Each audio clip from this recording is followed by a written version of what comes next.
Let's think about the protection of consumers from harmful products and the protection of consumers from themselves and their own decisions and actions.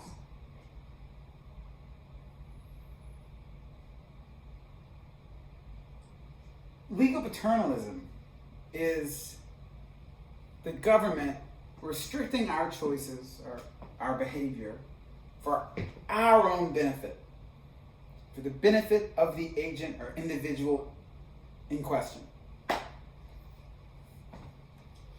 So it's not something like driving drunk or having faulty brakes. We don't need a paternalistic justification for these actions.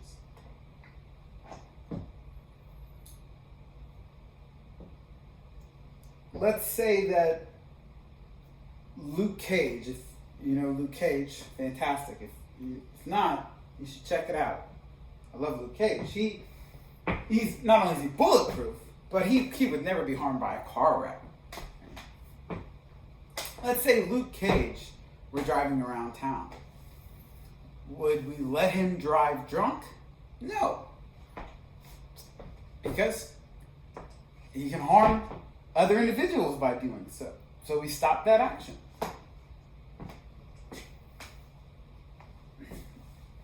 We don't need a paternalistic justification for that. When it comes to legal paternalism, we're restricting an individual's action for the sake of that individual. So something like riding a motorcycle without a helmet. This would be an instance of legal paternalism. Here's a question. Is requiring someone to wear a mask in public due to the new coronavirus an instance of legal paternalism?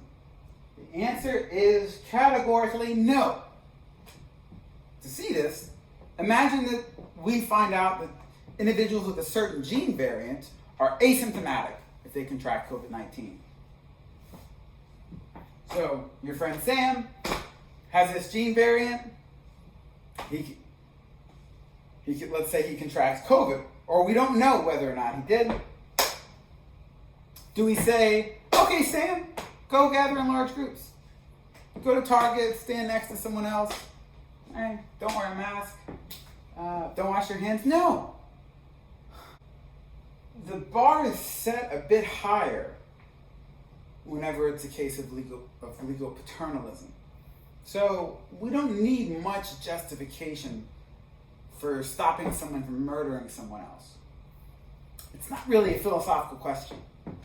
But it is a question whenever it comes to restricting someone's behavior or purchases for the benefit of that individual.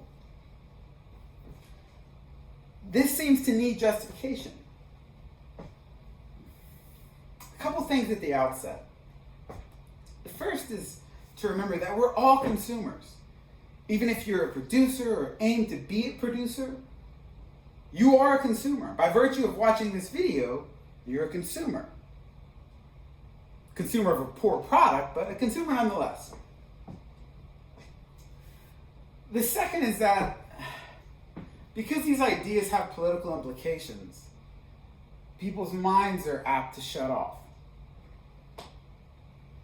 And they'll say that they're for or against regulation whenever it comes to protecting consumers. And this is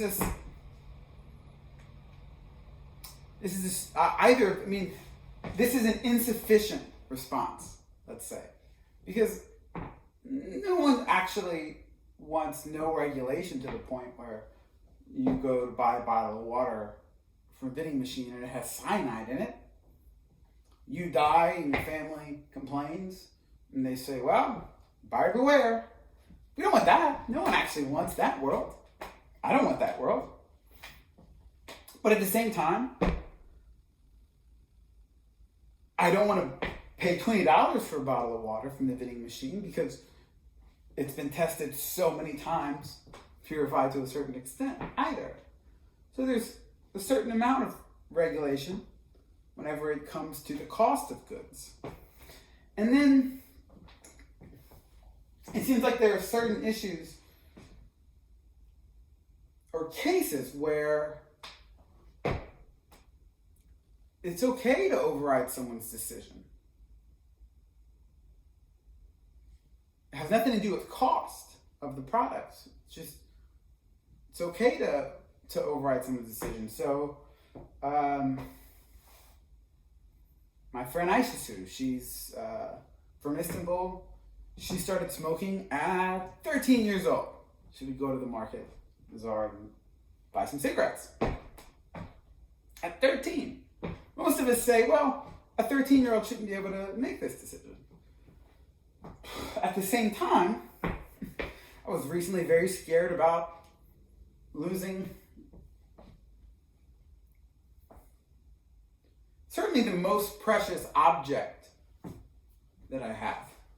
Right? When I go for a jog, I like to keep it with me even if I'm not using it. Right?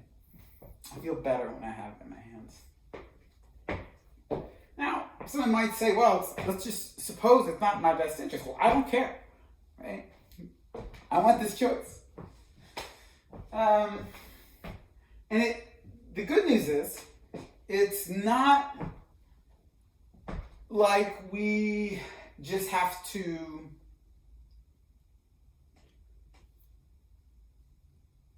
make claims about whether it's okay in various circumstances randomly. I'll propose that when we analyze these cases and see whether or not it's okay,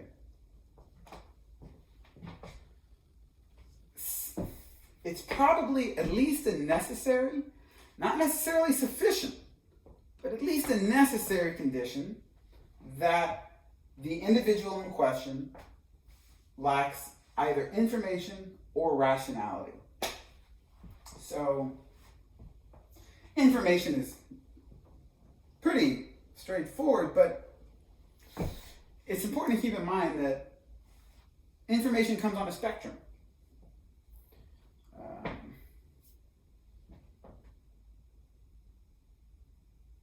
Rationality is very similar. Economists will often define rationality as something like an agent who acts in their own interest or makes a choice that's best for them. Look, I'll define it more broadly. Let's say an agent or an individual is rational if the actions that they take bring about the aims which they seek. So maybe I want to break my hand really badly. And if I want to break my hand, well, I would maybe start punching this chalkboard or taking out a hammer and breaking it. Lots of ways I could break my hand. And in this definition, we'd say I'm still rational. That's very sort of generous to the anti-paternalists. I mean, many people would say, well, your aim in itself is not rational.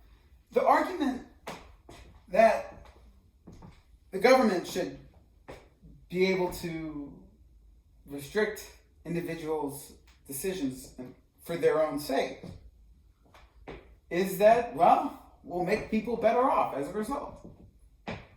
Sort of very clear utilitarian justification for this. Maximize happiness. The anti-paternalist says no, it won't maximize happiness. Right? Individuals are better at making decisions for themselves. We even see Jeremy Bentham in Principles of Legislation. He talks about the evils of restricting individuals' actions. He says it's okay in some cases, but it has to not only be worth it, it has to really outweigh the evil of restricting someone's action, right? So that's just inherently bad. So oftentimes utilitarians will say, no, let's keep the government, let's let people make their own decisions. But this claim that individuals make the good decisions for themselves, better decisions than something like the government would, depends on two conditions. Okay? The first is that they have information to make the decision, and the second is that they're rational. They have rationality. If an individual does not have full information, so I might say, hey, I really want to buy a bottle of water. And to use the example from before, I buy it, and there's cyanide in it. Well, I didn't make the best decision, did I? Because I shouldn't have bought the bottle of water.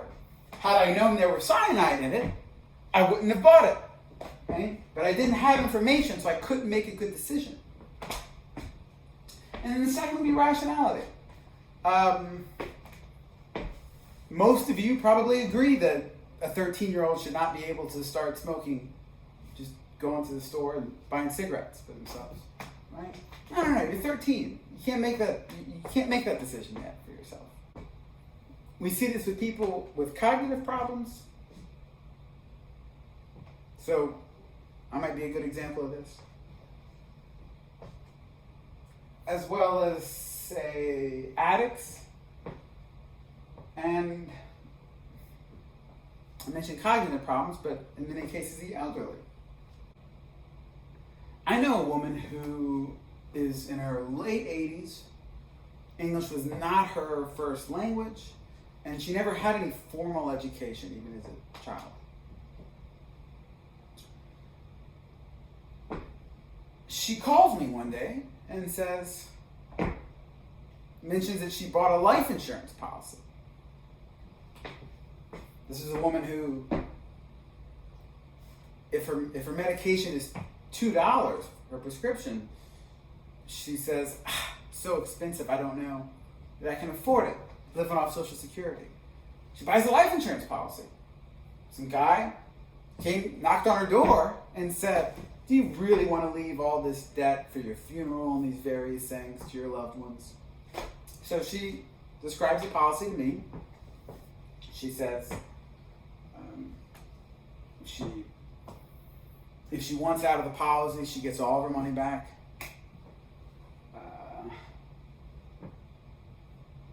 There's no cap on sort of how much she'll get back. And yeah, she can pull out at any time.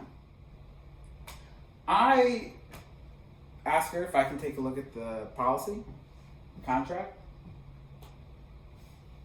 I have a lot of experience reading contracts from another life.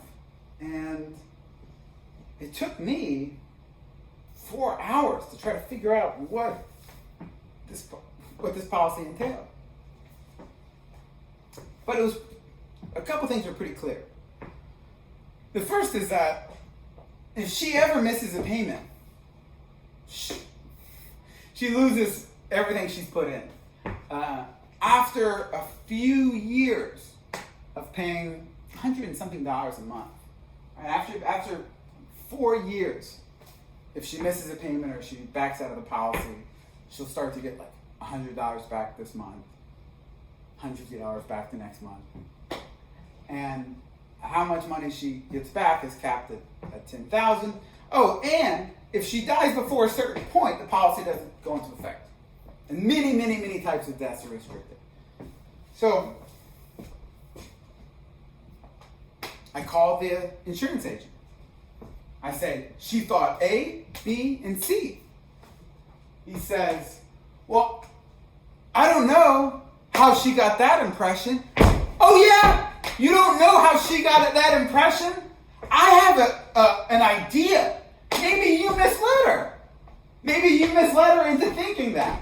There is something wrong with this transaction, right? A woman living on Social Security who can barely pay for her prescriptions is conned into buying a life insurance policy that she doesn't need, that won't help her, that she can't afford. And most importantly, that she doesn't understand. If someone wants to live this life, by the way, if you feel good about that, great. Fantastic. Go ahead. I hope, though, I suspect that that's not the good life. That's not the ideal life. The life where you screw over elderly people and make a little bit of money from doing that. Not only is that probably not sustainable, you probably would have done better in business, not screwing people over, but let's just say that you would. This is the important part anyway. I suspect that life, you won't really enjoy that much, right? You'll have a lot of elderly people who can't pay for their policy 1 month, and they'll be dropped, and you'll get calls from them and their family member crying and upset, and you'll say, well, that's the policy. You'll have people like me coming after you. Now, let's say someone says, Jesse, you shouldn't be able to vape. It's bad for you. Well, in this case, I have full information, which is important. I want information. Okay? I want to make sure there's no cyanide here. So I have information. Rationality, it might be lacking, if I'm being honest. But that's why I say that it's a necessary but insufficient condition that the agent in question lacks either information or rationality. Just because they do doesn't mean that we should necessarily stop their actions. There is value in letting individuals live the lives they want to live. I agree with Bentham on this.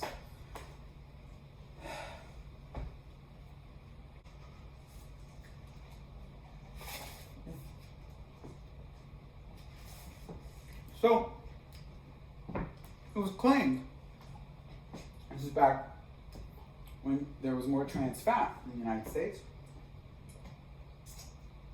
and it cost $3,000 per life saved for listing the trans fat content on foods. I don't want to stake my credibility on this claim, but it's accepted by many people. And it makes some sense. Heart disease being such a killer in the United States, and listing trans fat as such a cheap thing to do. Well, by contrast, protecting workers from asbestos has been estimated to cost over $1 million per life saved. Right? But what we have in mind when we talk about these prices is that as a result of actions that cost money for the producers, people are made safer, but some actions are more expensive than others.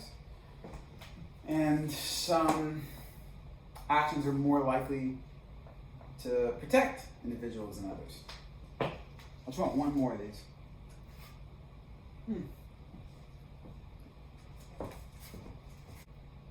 So, we all won't agree on what level of regulation is optimal. I think we should all agree that there is some level of regulation. Go back to the cyanide bottle of water example. But we won't all agree on individual actions and broadly speaking, what powers we should give the government in terms of restricting our actions for our own well-being. I'll put forth an idea. It's from Richard Thaler and Cass Sunstein. It's called Libertarian Paternalism. And the idea is, without restricting anyone's actions, we make it so that they're more likely to make good decisions. Now, I think it would be a mistake to label oneself, I'm a legal paternalist. I'm an anti-legal paternalist. I'm a libertarian paternalist. I think we'll find exceptions to all these cases, right? I mean, the libertarian paternalist does not want to say, well, we make it so that the 13-year-old is less likely to buy cigarettes, but we leave that choice for her. No. In reality, they say, well, no, there are some instances where we need to be paternalistic. We need to restrict individuals from actions. We need to restrict the 13-year-old from buying cigarettes. So let's look at libertarian paternalism as the cases where we don't want to restrict an action. Is there anything we can still do? And the idea is we help individuals make better decisions by maximizing their information and their rationality. So the contract that this woman signed for her life insurance, maybe it should have had a one-page summary. It was very easy for her to understand, something that would not be deemed valid in court if the appropriate audience wouldn't, is unlikely to comprehend it. Sort of the classic example that is used is you're in charge of a public school cafeteria, and you have, let's just say, we have all these overweight children, and it's not good for them, and they're eating all this pudding. It's an amazing amount of pudding they're eating. So, okay, what do? Should we ban the pudding? Should we keep the pudding? Libertarian Paternalist says, well, how about we keep the pudding, but it's been shown that if you put pudding at the end of the line instead of the beginning, people are less likely to choose it. Also, if it's not at eye level with the individual, they're less likely to choose it. And maybe we could even have a separate line that they'd have to wait in for the pudding to make them just a bit less likely. We don't restrict their choices. They call it choice architecture. The general principle, let's make sure that consumers have all the information possible, and that they're as rational as possible. And they're not just rational individuals. To steal this phrase from Dan Ariely, we're predictably irrational. So under certain conditions, we're more rational than other conditions. I'll give you a real example of this. So many funeral homes, say you go, there's a tragedy, you're obviously not in the best state of mind. They talk you into getting the expensive urn and all these things, because they would want that after all. And whenever you make the transaction, you pay for it. Many funeral homes will have things like 5% charge for using a credit or debit card. Are you kidding me? Who the brings cash? Or what, I guess a check. Someone just died.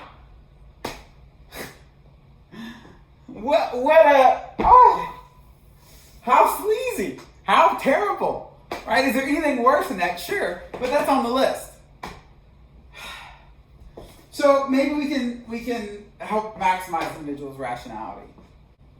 I know a guy with kids who went broke playing Clash of Clans, this phone game.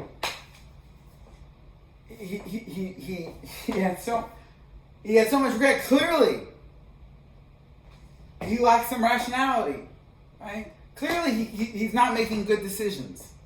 Unfortunately, these games and many things are designed in a way so that we make bad choices, right? So that the special offer to improve your clan or whatever, right, is likely to come at the right time, right? Maybe a certain time of night where you're more vulnerable or susceptible to it. Libertarian paternalists might say, hey, I tell you what, if you want to spend $1,000 upgrading your clan, go for it. You have every right to. Spend $10,000, right?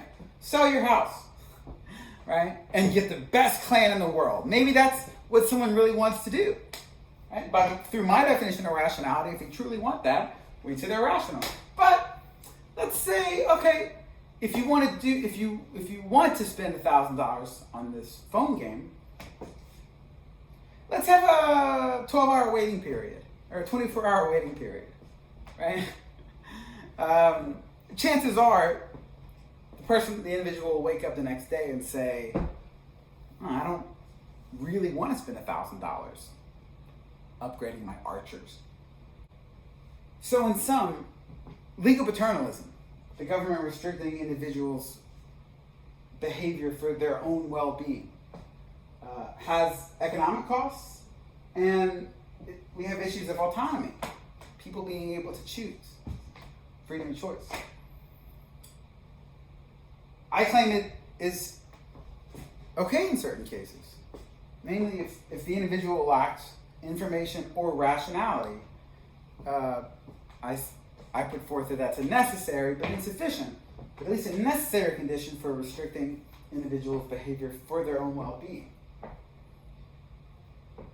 We won't agree on where we should be on the paternalist spectrum. Some people broadly are anti-paternalist. John Stuart Mill says that if someone wants to cross a dangerous bridge that may or may not fall, we need to let them know that that's a dangerous bridge. But if they know that and they still want to cross, well, we should let them cross. Finally, so in these cases, if you want to let the individual cross the bridge, if you want to let someone make a bad decision, right? Let's frame the world in a way that they're less likely to. So, let's fix that bridge first off. And hopefully we can produce a world in which people have the ability to do what they want to do broadly, and as long as it doesn't hurt others. And people are happy and they make good decisions for themselves.